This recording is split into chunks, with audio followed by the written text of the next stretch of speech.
So on to the main event. Sharing their story this evening is Les and Seth Gold. Les is president and owner and face of American Jewelry and Loan in Detroit. His leadership has not only catapulted American Jewelry and Loan into the #1 pawn shop in Detroit, but arguably one of the most recognizable pawn shops in the world today. In addition to being a successful pawnbroker, Les is a New York Times best-selling author, a reality TV star, and even starred in his own TED Talk. Though Les is considered to have a hardcore personality, he is exceptionally proud of his community stewardship and commitment to the people he serves. Les established the Gold Bank with Junior Achievement and Southeastern Michigan, a source of low-interest small business loans for young entrepreneurs. He routinely teaches classes on financial literacy to customers, volunteers for charitable events, and generously donates to Wigs for Kids, Big Brothers, Big Sisters, and Winning Futures. And since becoming vice president, Seth Gold has introduced multiple processes and services that have made American Jewelry and Loan a trailblazer in the pawn industry. In addition to his tireless efforts with the store, Seth routinely advocates for the industry and his customers within the state of Michigan, as well as annually in Washington, D.C. He has served on the board of directors for the National Pawnbrokers Association and has received multiple accolades, including Crane's Detroit 40 Under 40 and the coveted Pawnbroker of the Year, which I'm guessing is probably equivalent to a scutchie. So, yes. Both Les and Seth were honored by the National Pawnbrokers Association for their outstanding community service. Now, we had the opportunity to visit American Loan and Jewelry this summer and tour their facility, learn more about their family, and we even got to see Les in action doing a pawn deal. It was hands down one of the coolest tours that I've ever been on. They were both kind and open and great storytellers, and you're all in for a treat. And with that, I will finally stop talking, and I will let them take it from here. I think you're on. No? On yet? I'm on. You're good. I'm on. Well, thank you very much for bringing us out here tonight. We really appreciate it. Quite the event. Angie and her team have been amazing hosts, and to look out here, this is just something that really I'm at a loss for words because we're trying to do the same thing in Detroit right now. And I sit on the advisory board of Family Business to Family Business, but to have an amazing group like you guys come out is pretty substantial. So thank you for welcoming us. And what the accolades, you know, I mean, listening to those things that we've done, you know, I wouldn't have believed it myself. I still do, wait, let me, must have happened.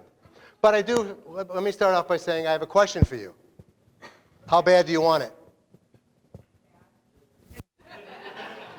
Well, we'll see about that. How bad do you really want it? You know, for over, and this is hard for me to say, over a half a century, every morning when I brush my teeth and I look at myself in the mirror and I ask myself this one question: Les, how bad do you want it? That's a really great mantra, but I live by a different one, and that's we win.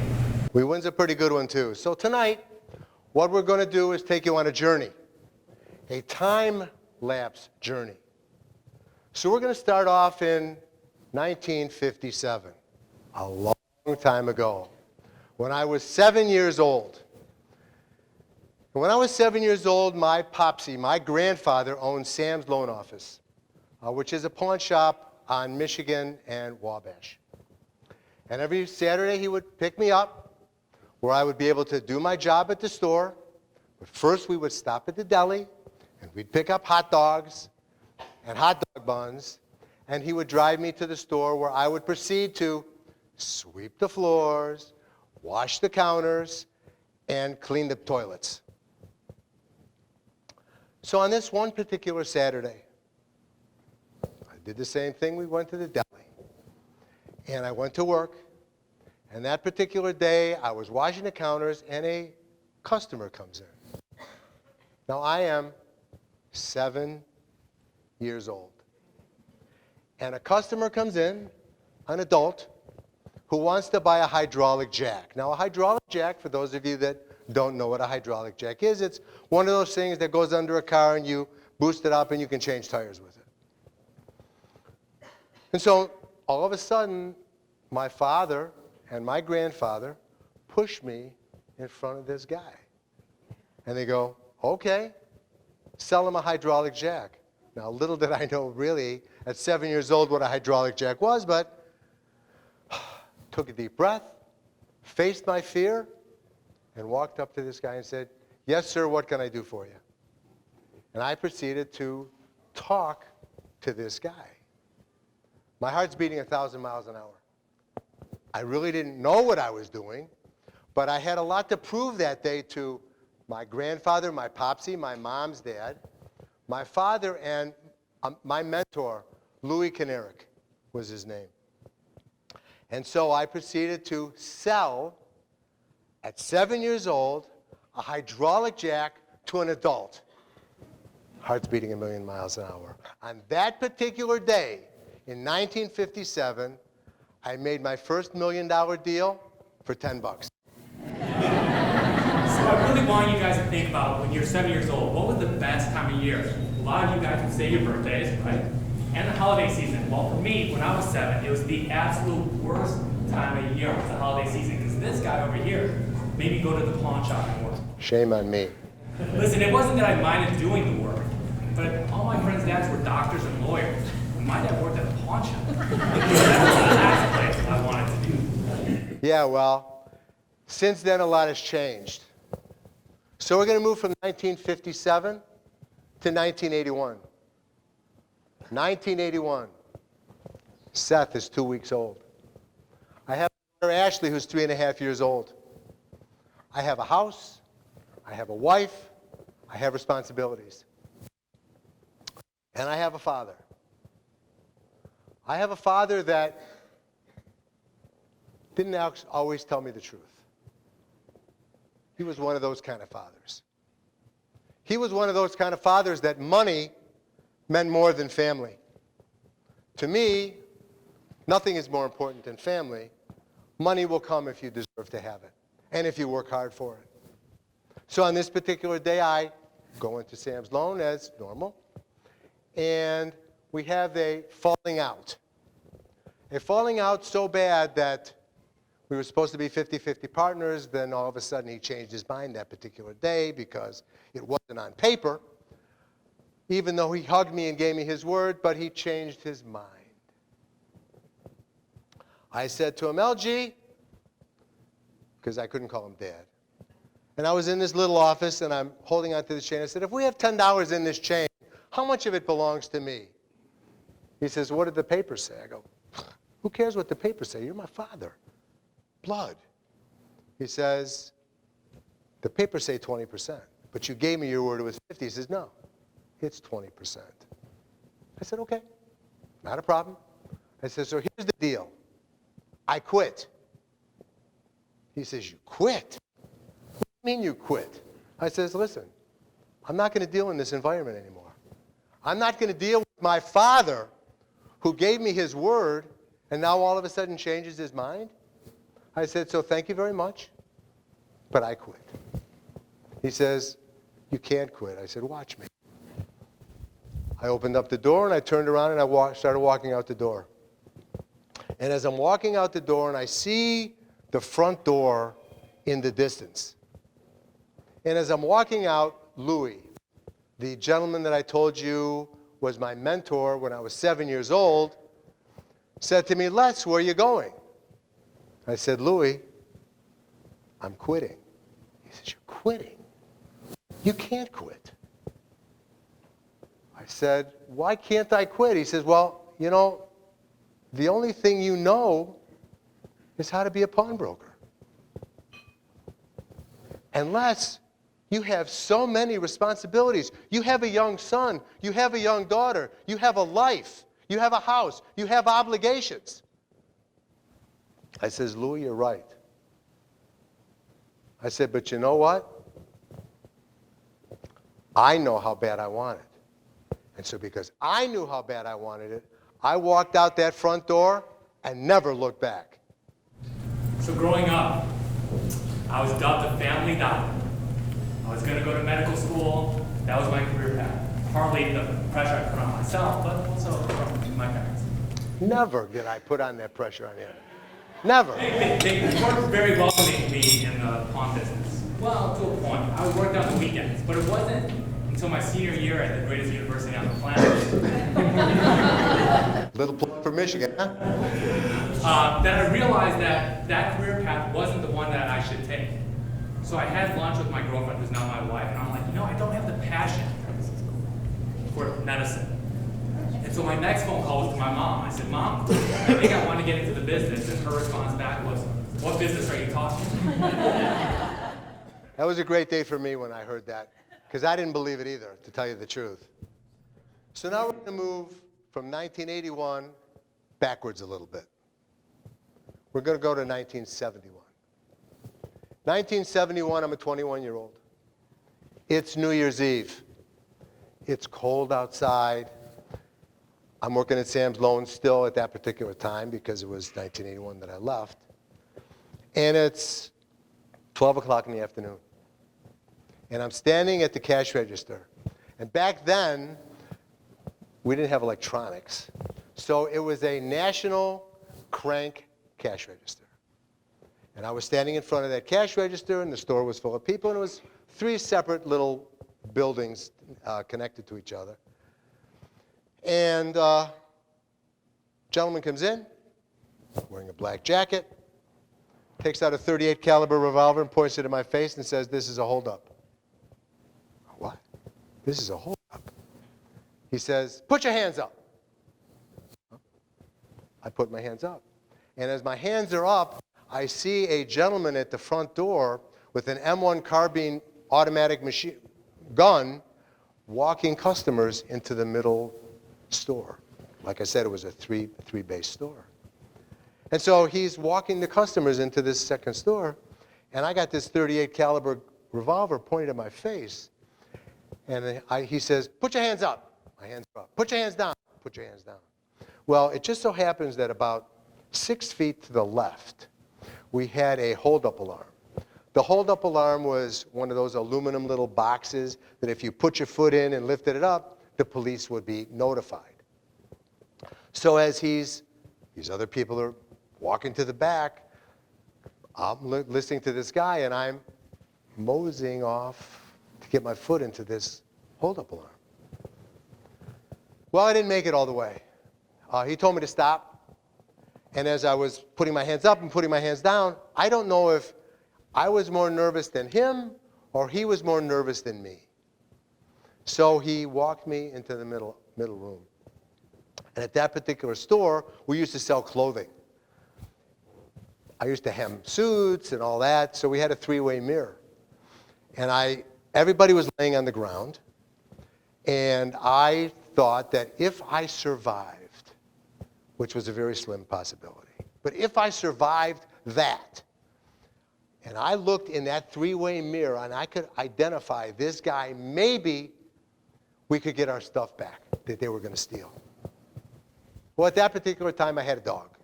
His name was Adam, a Labrador retriever, a yellow lab, who only knew how to lick. He never knew how to bite anybody. So I said, "Sir, please, don't hurt my dog." He says, "Les, don't worry. I like dogs." So as the time was going on, it seemed like eternity was going by. People kept coming in with the guy with the M1 carbine. There was the guy that had the gun on me and the guy that had the gun on everybody in the middle room. And what he was doing was laying the customer down and then laying a customer on top of the customer. So it was like a sandwich. Well, my father was upstairs getting a gun out of pawn.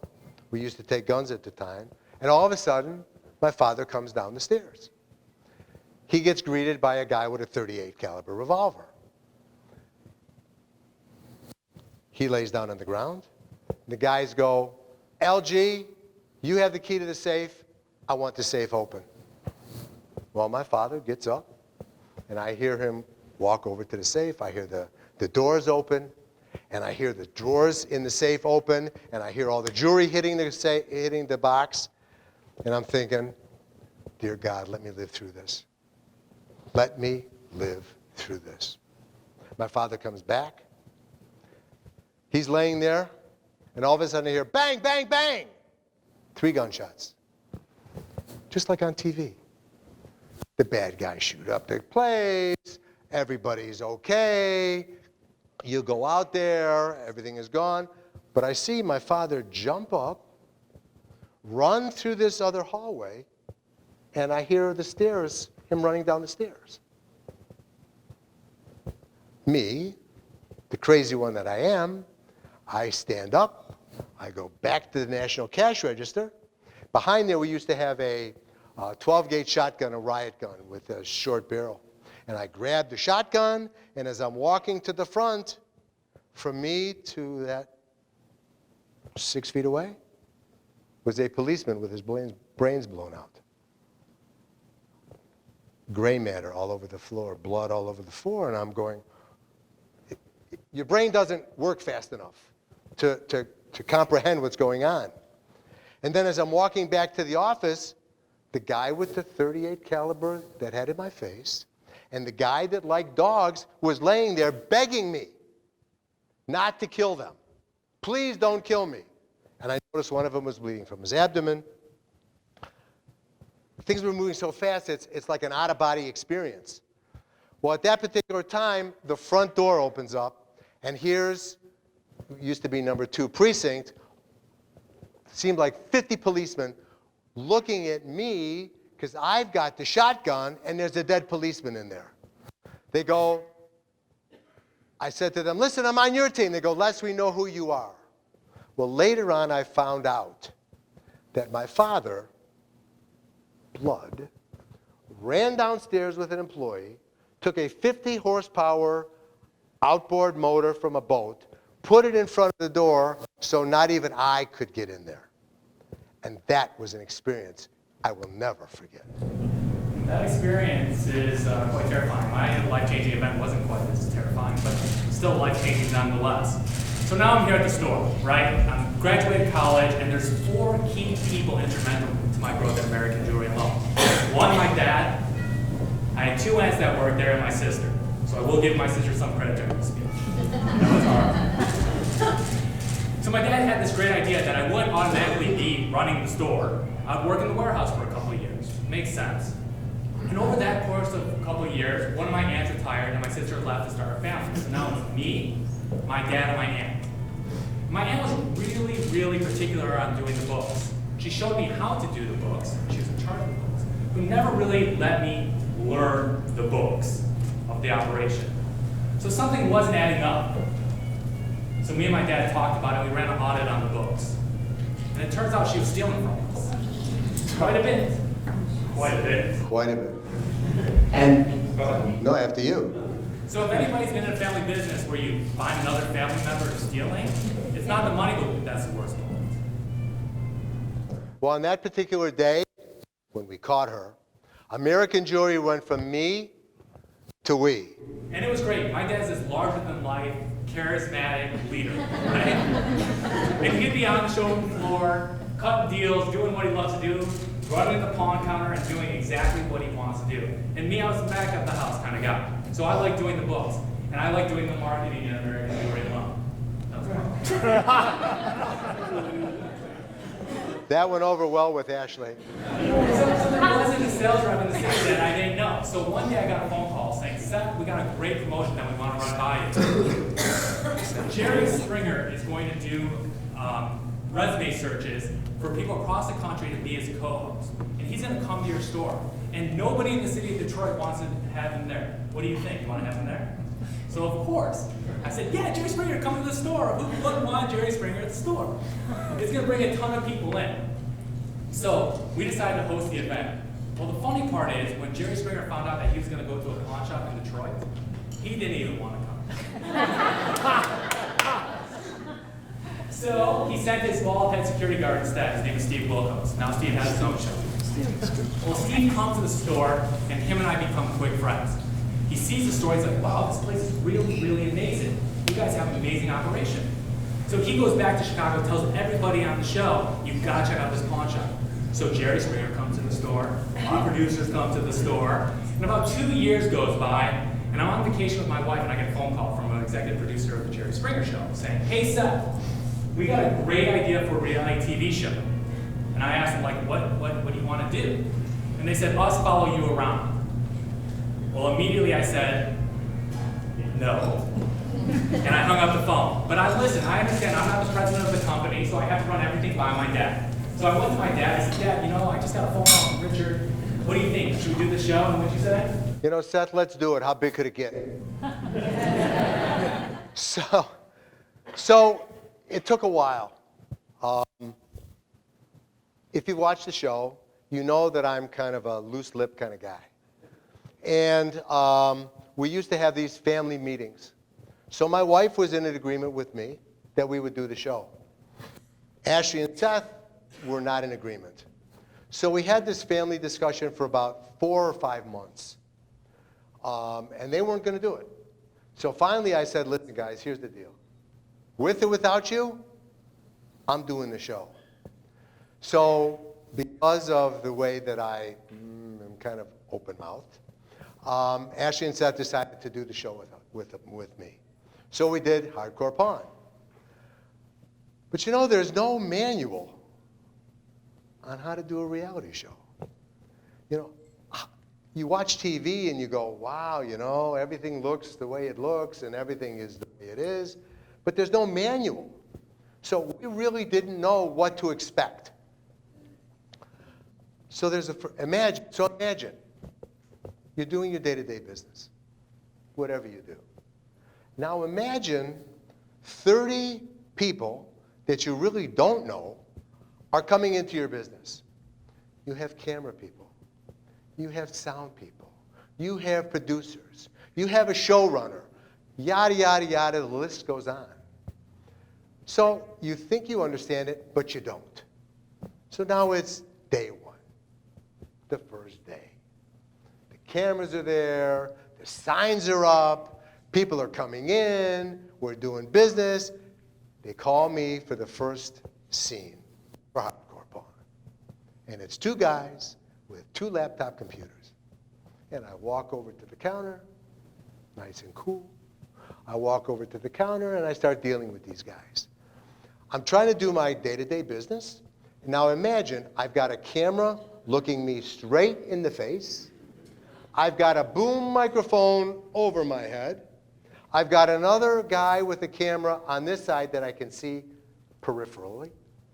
And I got producers running around the store. And I am doing such a good job. I mean, it was amazing the quality of work that I was doing making this deal. So they didn't take the loan. But it didn't matter because I know that I might even win an award, and it's only the first day. So I get over the microphone, I hear, Les, come to the red hallway. Come to the red hallway. Now, my jacket didn't actually fit anymore because my chest was beating out. And I am strutting over to the hallway. I mean, because there is no doubt about it, they're going to tell me how wonderful of a job I did. And I walk over there, glided over there, and I open up the door, and here's Seth and Richard, the guy that created the show, saying to me, "What the hell is wrong with you?" I said, "What do you mean, what the hell is wrong with me?" I says, "I was acting my ass off." They go, "We don't want you to act. We want you to be you." And what people don't realize, the hardest thing to do on television is to be yourself. So I want to talk about my first day of filming. Not quite the same experience, but kind of, a little bit similar. So a producer comes up to me and they say, "Seth, we got a transaction for you at the front counter." So I walk over to do the transaction, and it's an Xbox 360. So it was August 16, 2010, if you have your little cheat sheets. That's a premiere episode. So I walk up to do the deal, Xbox 360, and within 2 seconds I close the deal for $100. Okay, deal's done. Producer whisks me off to the side, puts the camera right in my face, and starts peppering me with questions. "Why'd you give the guy $100? Because that's what I do. I see this every day, all day. Well, the guy was giving you an attitude. I didn't notice the guy was giving me an attitude. But what I realized at that point was that every transaction that I was going to be recorded for, they are going to pull me off to the side and ask me questions about my thought process so the viewer at home can understand why I was doing what I was doing in that transaction. Okay, so I think I understand what they want. So the second transaction occurs, and they say I have another customer at the front desk. So I go up to the front desk, and all I'm thinking about is what the producer's going to ask me afterwards. I can't even get a word out. Well, after a while, we got it. We understood what the producers needed, we understood what the camera people needed, and we got it, which gave us a great opportunity. We were regulars. Good Morning America, Fox, Today Show, MSNBC, you name it, we were on it. And you're a New York Times bestseller. And I'm a New York Times bestseller. And the cool thing is, we did an event in Italy, and we had thousands, because the show is international, we had thousands of people screaming, American Jewelry and Loan. It was just amazing, just amazing. But you know, we still run a business. So we have a 50,000 square foot building. We charge 3% a month interest, plus $3 a month storage. And we have 50 employees under one roof. So it's not unique to have 50 employees in a family-run business, or it might be kind of unique. But imagine 50 employees at a pawn shop at once. It's quite an experience each and every day. But you know, we're a lot like a lot of your family businesses. In fact, I need to go back tomorrow because we have payroll due on Thursday. And so if I don't go back tomorrow, I'm going to have a lot of pissed off employees. But that's normal. That's normal. And just today, I had a customer that had a little complaint about a laptop computer that they bought for $100. I called them on the telephone to make it right. It's what we do. So who here has been manipulated by one of their employees or a team member? Nobody. So because of the success of the TV show, I've had the opportunity to visit a lot of pawn shops around the United States. And oftentimes I come back and I implement some of the things I've learned at these pawn shops, right? So after this one particular trip, I came back and I talked to my dad. I'm like, Dad, I want to completely revamp the warehouse. To what she said? I said, Seth, we've been in business over 30 years. The warehouse, which is 40,000 square feet, has always been okay. Everything has been fine. Why change it if it's not broke? Seth, bad idea. So if you know anything about me, I'm really, really persistent. So I had lots of these conversations with my dad. So finally, what'd you say? All right, Seth, let's give it a shot. So the next conversation I had was with our store manager. And he says, nodding his head, he agrees with everything that I'm saying. Yes, I understand what you want to do. So after the conversation, I thought it was a done deal. I start walking to my office, and like a shadow, I feel him walking behind me. Well, he walks into my dad's office, and not even 2 minutes later, they come find me, and what he said? Seth, it's a bad idea. So I let things simmer a little while because it was our busy time during the Christmas season. And finally, after the Christmas season, I went back to my dad. I said, Dad, let me do this. Let's get this thing rolling. What do you think? Yeah, well, I still think it's a bad idea, but go ahead, Seth. Try it. So I had the deja vu conversation with our store manager, and I had this conversation. Again, he's nodding his head yes. We finished the conversation. And I start walking away. Like a shadow, he's walking behind me. But this time he doesn't walk into my dad's office, he walks directly into mine. And he says, Seth, I think I'm giving you my 2 weeks. Well, we all know how this conversation ends. He walked out the store and I haven't seen him since. But you know what? Within 2 months, we completely revamped our warehouse. And it was great because it's way more efficient than it ever was. But the best part isn't the fact that my team was able to do this. The best part was that this guy who's been with us, his name is Dee, has been with us 10 years, who I might have had a handful of conversations with, understood my vision for the warehouse, took it upon himself to gather the team together, and executed exactly to a T what I want. I was very impressed. Sometimes, you know, you eat your own words. So as I walked to the back of the warehouse and I saw what had happened and what Seth and the team did, it was a catalyst. That was the catalyst I needed to a mission, vision, and values, because that was so important for our expansion. But the most important thing that it gave me was optimism. You know, optimism is a great word because I'm so optimistic right now. We are so optimistic about our future that we plan on expanding our current store slate from 3 to 6 within the next 12 months. And being optimistic, what a time it is now to be a pawnbroker. So anybody wants to be one, now's the time to do it. Just in case. But not everyone is as optimistic as us right now. People are concerned. There's lots of new regulations that are coming down for pawnbrokers, one being the MLA. Two, if you're in retail sales, you're not very optimistic right now. You see Amazon. What's happening with Amazon? How are they going to impact our business, right? That's a general concern. And you hear about it almost every day, places going bankrupt. It's a huge problem.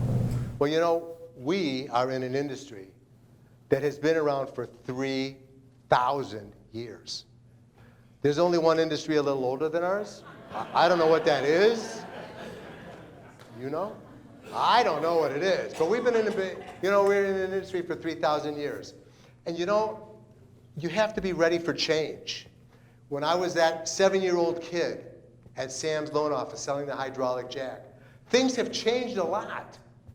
So unless you're innovative, unless you have the next generation to help you, it's a problem. You know, so I kind of want to boil this down to 3 main points. One, we got to stop saying we're going to revolutionize our industry. Pawnbrokers all the time are saying, oh, I got the next thing that's going to revolutionize. We're going to adapt to our customers' needs, right? We're not going to revolutionize anything. We're going to adapt, and we're going to supply those customers. We're in a 3,000-year-old industry. So it's supplying the access to cash is what our customer needs. That's what we're going to continue to do. Of course, people want more convenience. So what do? We open an online portal where people can make payments online. They don't have to stop into our store. And of course, this generation doesn't really understand that people want convenience to that extent. Those of us that are my generation understand that. But to a point, that's been a contentious point. It's like we risk the point of foot traffic by generating online payments. Yes, but people want convenience, so they'll remember. 2, you need to stop being identified by your outliers. Sure, there's some shady pawnbrokers, but there's also some shady doctors and some shady lawyers.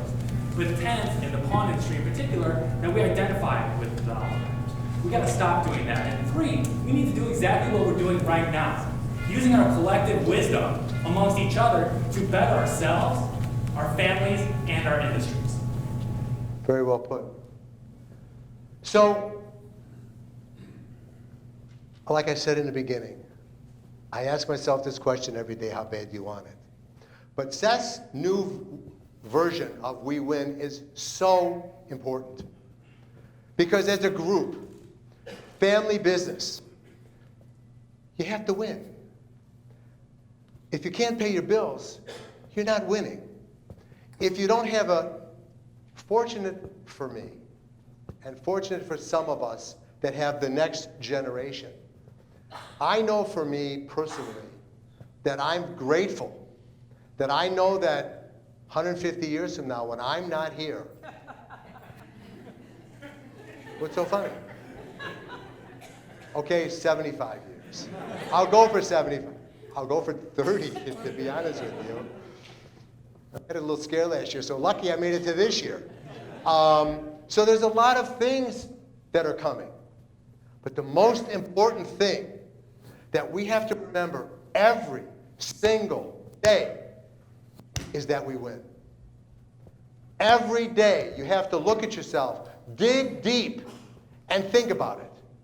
And say to yourself, we win. I know that every day when Seth and I go to work, we don't have a huddle every day, but we know that together we win. And as a group, if we can unite everyone, we win. So what I'd like to do, I'll speak a little more afterwards, but what I'd like to do is have us all unite with one version. We win. If you don't mind, we win. One more time. We win. You know, that's so important. A lot of the times that our employees don't understand that. You know, it's very difficult for some of us that have employees that they understand about winning. I know that it's very important to us. We're going to have some question and answers in a little while. If there's anything you need to know, about the show, about the pawn industry. But what's most important is family business. I remember, if I may go back to what Seth was saying earlier, how lucky I was that he changed his mind to going from being a doctor to being a pawnbroker. And those of us that are in the business and have, and I spoke to a couple people here that are the next generation, it's very important. Because I know that in 150 years, when I'm not here, American jewelry will be just as much stronger than it was when I did it myself. Thank you, guys. Thank you very much.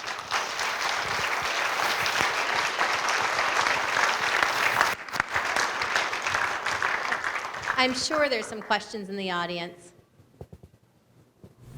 How has your business changed before and after the show? The show had changed a lot of the industry. We're a pawn shop. And when you saw the show, you saw a lot of the people coming in when the cameras were on, because we had a sign in the front that your likeness could be used on the show. If you spoke on the show, you had to sign a release. But if you didn't speak on the show, they could use your picture. So you saw a lot of people coming in with their hands over their face. The greatest day of your life isn't when you have to go to the pawn shop and pawn your ring. So our industry changed because people weren't coming in to do the loans. Retail changed because now we're an international reality show, so people were coming from all over the world and they were buying a T-shirt, a diamond ring, a Rolex. They were buying something. So things were changing, but the core of our business is this particular word right here, loans. Because without that, we might as well close up. I want to hit on that just for a second. Our show and shows like ours made it cool to go to pawn shops. Yeah.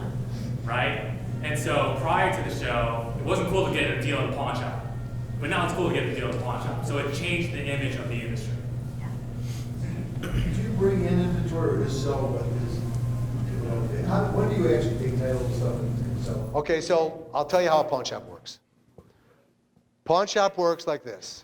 You get a loan today. You have 90 days in which to pick up the item. If you can't pick up the item in 90 days, you can come in and pay the interest. In the state of Michigan, we charge 3% a month on the item plus $3 a month storage. So let's say you got $100. It'd be $6 a month. At the end of 90 days, you can come back. If you don't have the $118, pay the $18, you get another 3 months. You pay interest back. So you get the loan for 90 days, and then you come in and pay the interest. And then after that, we don't want your stuff. So we'll go to the ends of the earth. Seth will send out text messages. We'll call you on your phone. We don't want your stuff. Because if you value it. How do you value it when the customer comes in? Yeah, if you don't give 100%. No, so we ask the customer how much they need. That's the first qualifying question. And then if they want to sell the merchandise. And then we determine based on our formula how much we can give. We can't overloan, because if you overloan, you basically bought the item. But if you underloan, you've got a customer saying, like, my stuff's worth a lot, and you're not giving me enough. So there's a sweet spot that we kind of fall into to give the customer enough incentive to come back and If get you it. bring in other merchandise to sell it. Absolutely, absolutely. So on the TV show, there's a lot of buy-sell, but can you talk about how much you do of the buy-sell versus the actual pawning? Sure. So on the TV show, they can't follow a pawn because it's 90 days. Well, they don't want to follow a pawn because it's such a long period of time. The film crew is only there for a short period of time. So most of the purchases that you saw on the show were actual buy-sell. We write about 1,000 transactions a day. And out of that, we buy approximately 10 items. We're in the pawn business. We're in the money lending business. And that's what we do every day. Yes, ma'am.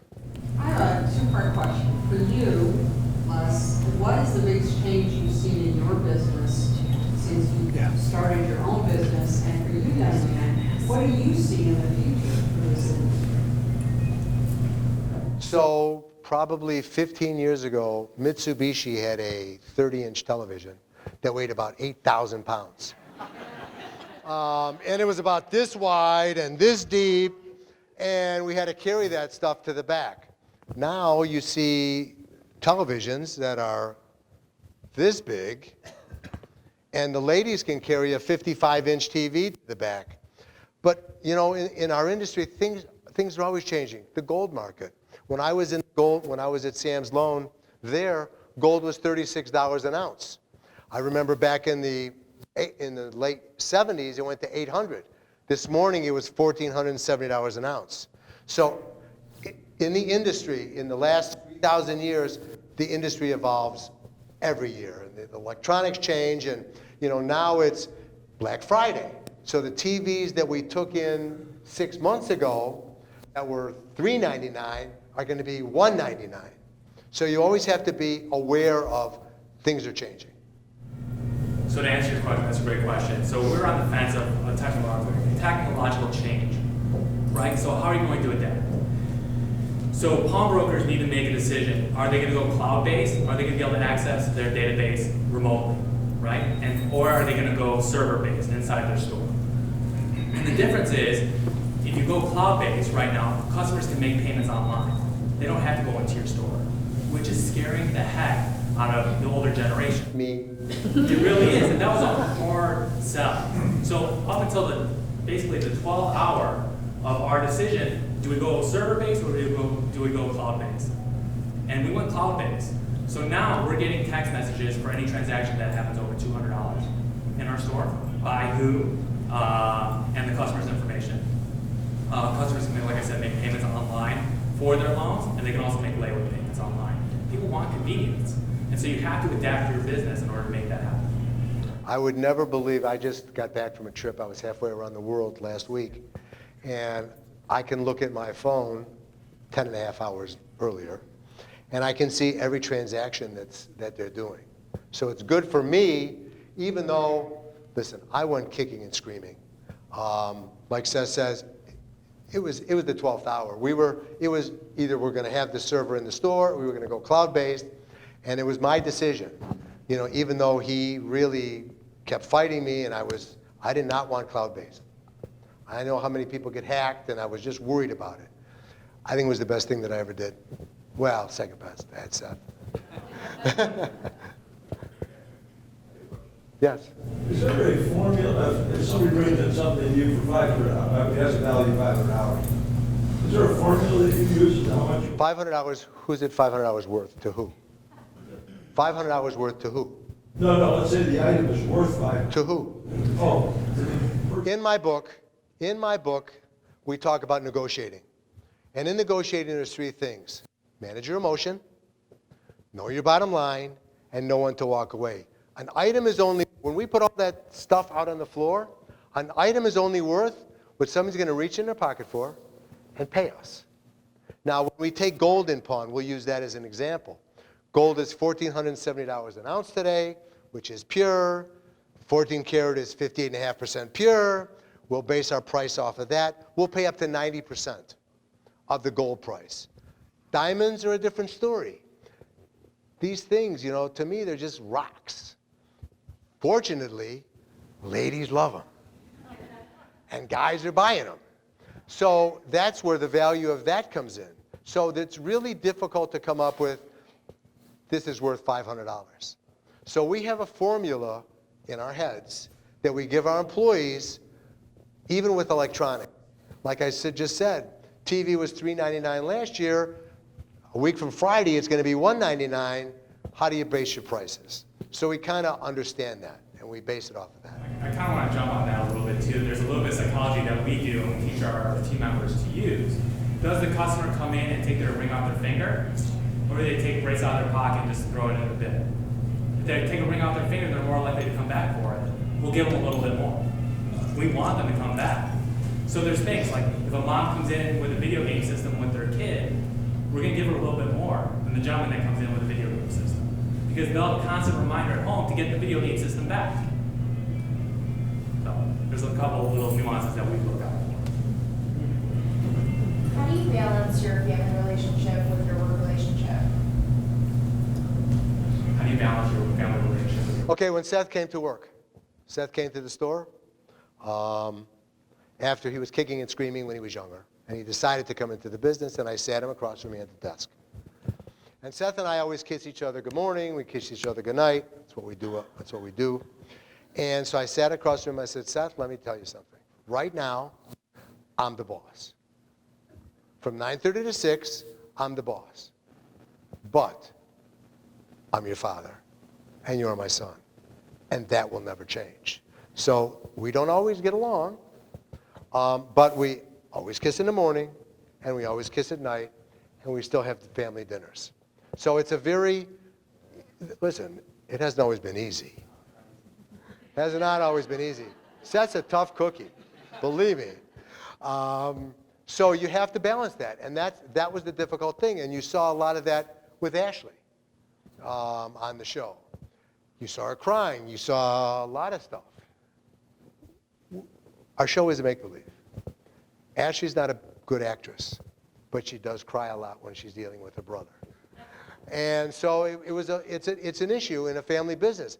You have to be able to deal with it, and it's not as easy as everybody thinks. Those of us that are in the family business together. When you first walked out the store, how did you envision you were going to get money to start over? American Jewelry was I opened up American Jewelry in 1978.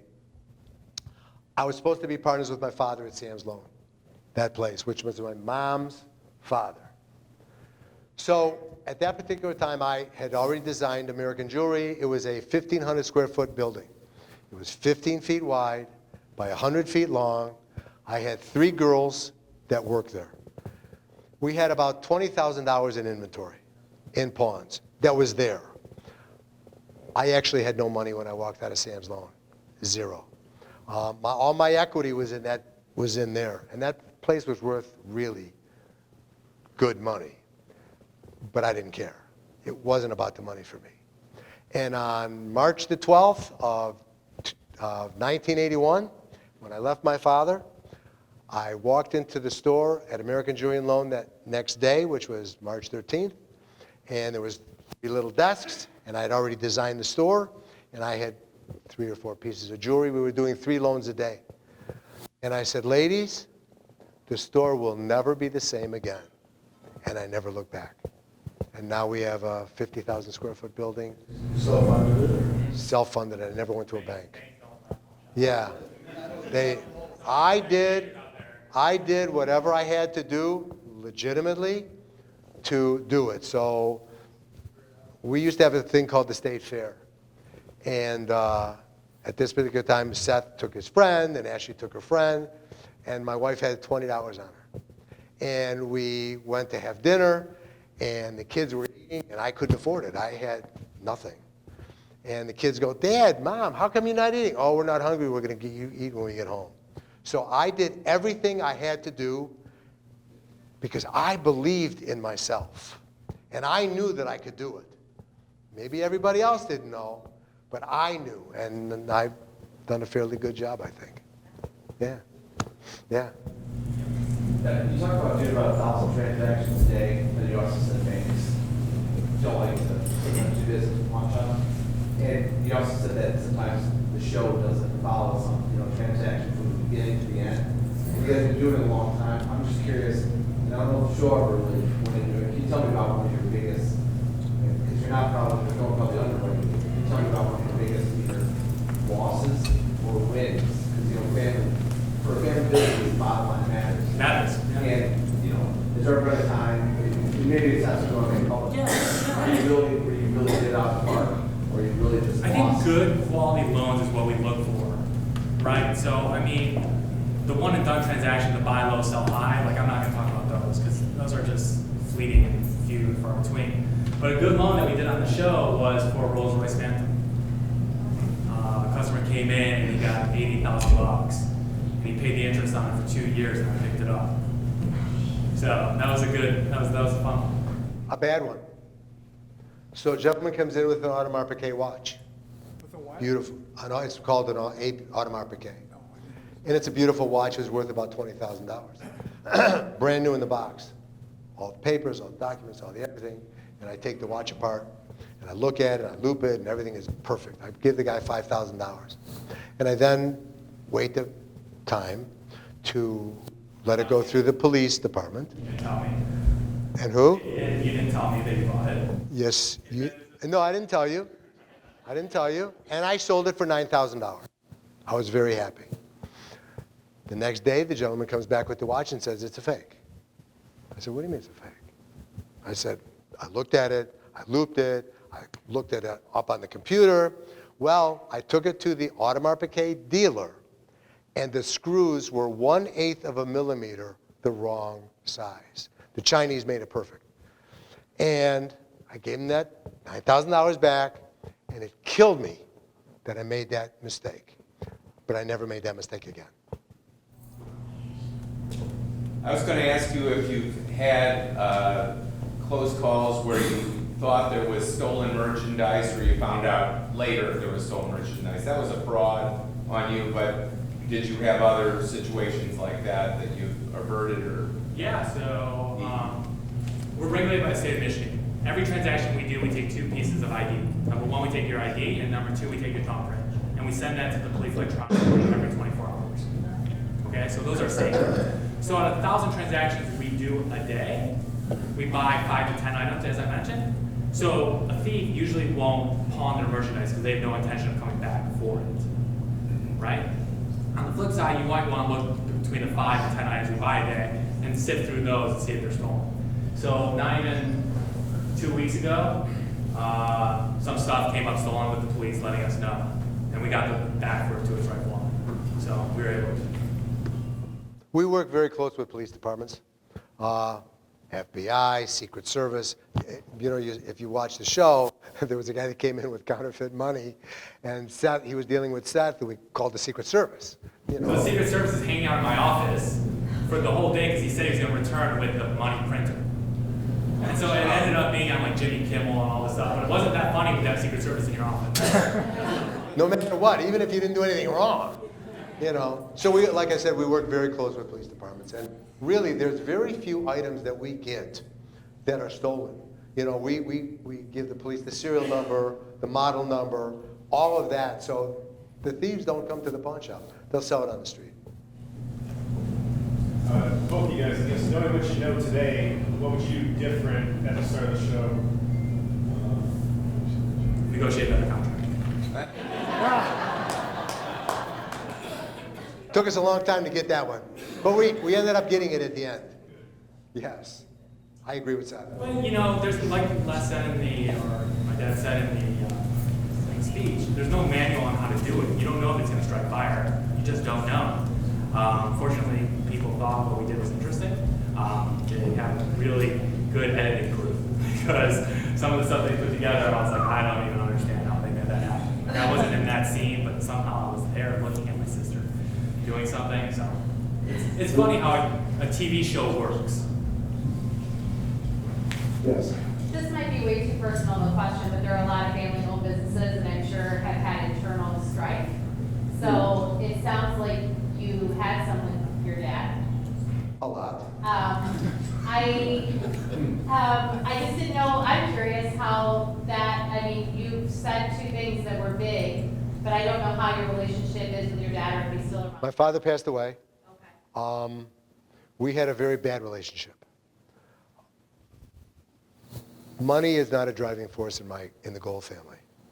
We're fortunate, you know, we work hard to make a living, but the most important thing is the family. That's the most important thing. My father, like I said, he was very fortunate to marry Mommy, to get into the business, and then steal the business from my grandfather. It ends up when my parents did get divorced, my father took the business, and he ended up with it all. But he wasn't a pawnbroker. My mom's family was the pawnbrokers. You have to have a certain demeanor to be in the pawn business. It ain't for everybody. It's in my blood. It was in when I made my first sale at 7. I've always been a hustler. It's always been what I do for a living. And it's always been what I do, and it goes for Seth too. After I walked out on my father, I didn't talk to him for a long time. On his deathbed, okay, I'll tell you a story.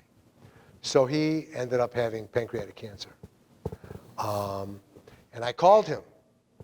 And I said, LG, I want to come visit you. And I went to visit him in that particular location, which was my Popsy's, my grandfather's. And I knew it was up for sale. And I said to him, listen, I want to buy it. I said, you have it listed for $225,000.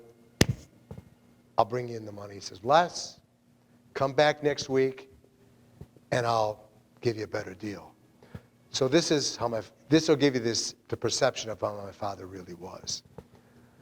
I said to my wife, he's never going to sell it to me. I go back the following week. I said, okay, LG, I'm ready to buy it. He says, okay, it's $275,000. I said, you know what? I don't even want it. He died 3 weeks later. That's how he was. So I knew that I never wanted to be that. I wanted to be kind of what I am today. That's what I was going to ask you if I'm not changed your way of dealing with your son and the family. watching him changed me as a young man. Telling me I was never going to be anything, never going to accomplish anything, never going to be anywhere. Where I'm in front of him going, great job, wonderful work, I'm so proud of you. Because I am. He's done a wonderful job. And how do you deal with the aunt, the Joel? Let's see, I haven't talked to her. Yeah, that was bad. That was my wife's sister. Yeah, that hurt a lot. I like her a lot. I love her a lot. That was tough. She was it. I mean, she was great. How do you do that? I still can't figure that out. Because I would have given her anything. I would have given her anything. But to each his own. The other show on TV that was, Pawn Stars. they're not doing any loans, or is that just because of TV? Because it's TV. No, they're doing loans, but just TV, same kind of things. It ain't like our show. Have you met them? I was curious if you've ever spent any time with them. No, really? Yeah. We were not. Don't say that. Okay, so I'll tell. So I'll tell you. So we're in Las Vegas at the jewelry show. The jewelry show is in June. So June of 2010. 2010. 2010. We're at the pool, and we go. You know what? We're pawnbrokers. Let's call them up over at Gold. What is it? Gold and Silver. Let's call them up. Tell them we're going to come visit them. Because, number one, we're brothers in business, and there's not that many. And number two is, how many pawn shops are on TV? 2, us and them. So Ashley goes, and she calls Rick. He answers the phone because that was before he was bigger than life. And she says, listen, this is Ashley Gold. Her last name is Bro, but Ashley Gold. Dad's here. We want to come visit you. He says, we leave at 4 o'clock. It was now 3:45. Well, listen, we're got our bathing suits on, we're going to run up to the room, we're going to get into a cab, and we're coming. He says, well, listen, if I'm there, I'm there. If I'm not, I'm not there. We get there at 4:10, what do you think? He wasn't there. And as we're walking around, they're going, that's the guys from the other TV show, that's the guys from the other TV show. So have we ever met them? No. But I was in the Inquirer once. I said something about their show, which was the truth. And so there was a little event between the two of us. But other than that, no. Because I always told them, we're badder than you. Is there one last question? How many competitors do you deal with in your market? None. Number one. One? Well, no, we're number one. Yeah. Of course. But there's other competitors out there. There's other pawn shops, other pawn shop chains. Listen, Michigan has a really low interest rate, and so you don't see the publicly traded pawn shop companies like you do here. The interest rate in Ohio is higher. So you see like, But if I want to pawn something or sell something, do people shop pawn shops, or do they go to one and stick it? they go to the ones that they trust because obviously they want their stuff to come back in the same condition that they brought it. And what we know about our pawn customers, they don't come in with their most prized possession first, right? They have to build a level of trust with you. That's why it's a repeat business for us. So they need quick access to cash. So yeah, oftentimes they'll go to the closest one, but then they might take an extra second to go to the one that's on TV to do things like that. And then if they don't come back, what's the process for you to either control the item and sell it or whatever? Yeah, so there's a couple of different ways. So if it's a TV, it's pretty simple. We just put it on the showroom floor, we mark it accordingly to what we think we can sell it for. If it's gold, we have two choices. One, we can either put it on the showroom floor, or we can melt it down. Is it immediate though, if it's 90 days and they don't On pay? day 91, we can foreclose on the merchandise, Okay. but we don't sit there on day 91. Like, you have to really want to lose your stuff. As my dad mentioned, like, we make a bunch of touch points. We call you, we text you, we email you, and usually it's about day 120 that we look to foreclose on people's stuff. What percentage? So that's a great question. So out of 10 people that get loans with us, how many think come back and get their stuff? Say that again, of 10? Out of 10 people that come in, what do you think? How many do you think come back and get their stuff? 8. 80 to 90% come back to pick up their merchandise. That's exactly right. Most people think that's low, much lower. Most people say 20%, 10%, or no one does. But most people do. If I took back 20%, I'd be in trouble. Anything else? Well, again, we want to thank you very much for coming. Thank you for having us. You were coming whether we came or not, so thank you very much for having us. See, I told you it would be good. Thank you so much for coming. Thank you Thank for you. sharing your story, and especially your candor. We really appreciate that. And appreciate you coming to Toledo. We did get each of you a special Toledo gift basket of some of our favorite yummies, and I know some of our center member stuff is in there as well. Kirsten has that for you. And I mentioned earlier all the accolades that you've received, and I don't want this to overshadow your Pawnbroker of the Year award. Wow, thank you. Thank you guys so much. Thank you. We really appreciate it. And like I said, I don't want this. Thank you. I don't want this to overshadow your Pawnbroker of the Year award, but we did give you your very own scutchie. The Hardcore Family Scutchie with Debbie's face on it. So that's another thing going in Seth's office, I'm sure. So you can put that in your shop, but it really isn't valuable, so I don't know that you can put a price on So that. what's the going price on this? Anyone want to buy it? It can't be sold. One last thing, we did have a quick little fun survey that I think a lot of you filled out, and we have some prizes for that. We got a gift basket, and Les and Seth brought some prizes for that as well. So getting 5 out of the 8 questions correct was Charles Scheib. Am I saying that right? Okay. Hey, And then our students randomly selected some that got 4 right. BJ Gall, you get a prize. Karen Langendorfer, you get a prize. Kirsten will get them to you. And Eliana Schroeder, you get a prize. So I think great. they mentioned all of, in your speech, when did the Hardcore Pawn premiere? August 16th, you talked about that. How many episodes of Hardcore Pawn were produced? 162.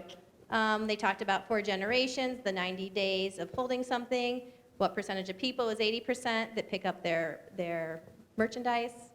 How many full-time employees work at the flagship Detroit location? 50, yep. What percent of gold is present in an 18-karat gold ring? 75? 75, that's correct. Whew, And thank goodness I got that we right. talked about the last one, how old is the pawn industry? The second oldest industry is 3,000 years old. So thank you, everyone, for coming. Thank you. We appreciate it. Have a good night.